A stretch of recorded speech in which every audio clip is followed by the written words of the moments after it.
This is the story of a man named Stanley. Stanley worked for a company in a big building where he was employee number 427. Employee number 427's job was simple. He sat at his desk in room 427 and he pushed buttons on a keyboard.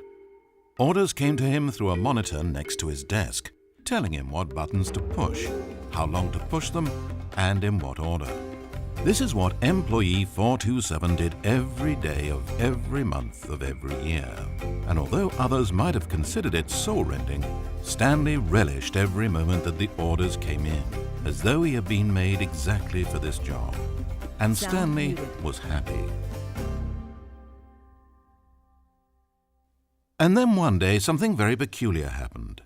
Something that would forever change Stanley. Something he would never quite forget. He had been at his desk for nearly an hour when he realized that not one single order had arrived on a monitor for him to follow.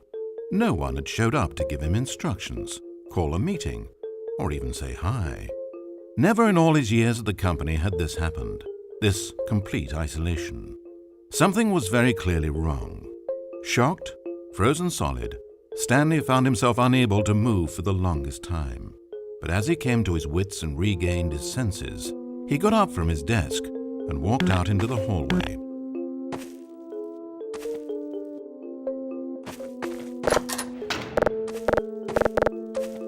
Stanley decided to go to the staff lounge to check on his co-workers.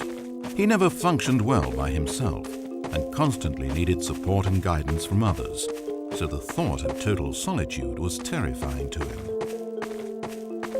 When Stanley came to a set of two open doors, he entered the door on his left. This was not the correct way to the employee lounge, and Stanley knew it perfectly well.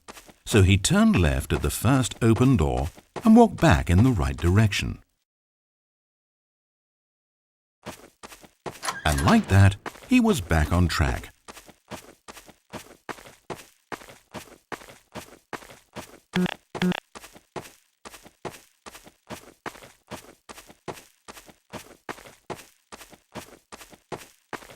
As Stanley entered the lounge, he was horrified to find not a single person here. He decided he would walk up to see his boss, hoping that he would find an answer there.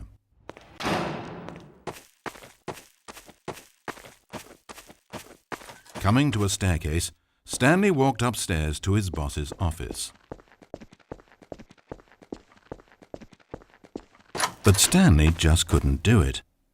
He considered the possibility of facing his boss, of admitting that he had left his post during work hours. He might be fired for that. And in such a competitive economy, was it really worth taking that risk? All because he believed everyone had disappeared? His boss would think he was crazy. And then something occurred to Stanley. Maybe, he thought to himself, maybe I am crazy. Everyone I know simply vanishing out of the blue, there's almost no other explanation for it. And a nagging fear began to creep up in his mind. Questions that had been there all along. He just hadn't put his finger on them yet. For example, why couldn't he see his feet when he looked down? Why did doors close automatically behind him wherever he went? And for that matter, these rooms were starting to look pretty familiar. Was he just walking around in circles? Where am I, he thought. And the more he found himself unable to answer these questions, the more questions continued to arise, until he came to the issue that had been slowly boiling until he could ignore it no longer. Why is there a voice in my head, dictating everything that I'm doing and thinking? Suddenly, every door slammed shut. "No!" Stanley screamed. "I need to get out of here. I need to know that there's something out there. I need to know it's not just all in my head." And he screamed and clutched at his skull as the voice grew harsher and the music in the background rose higher and higher.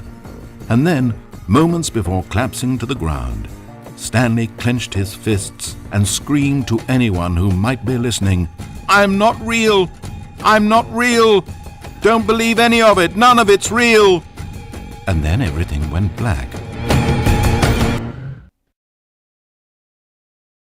This is the story of a woman named Mariella. Mariella woke up on a day like any other. She got dressed, went to work, clocked in, clocked out, and then she walked home. But her walk on this day was interrupted by the body of a man who had stumbled through town talking and screaming to himself, and then collapsed dead on the sidewalk. Moments after seeing him, she would turn, run to the nearest police station, and call for an ambulance. But for just a few brief seconds, she merely stood there, unable to move. The tragedy was not the death of a single person. It was that she would never know this man's story, never hear in his own words what had happened to him, or what he believed had happened to him. For to know these things would be to exist inside the head of the man himself. So all she could do was observe from a distance and pity him. But Mariella had places to be and people to meet with, very important people, whose impressions of her would affect her career and indeed the rest of her life. She stood there for only a moment, looking down at the body, and then she ran.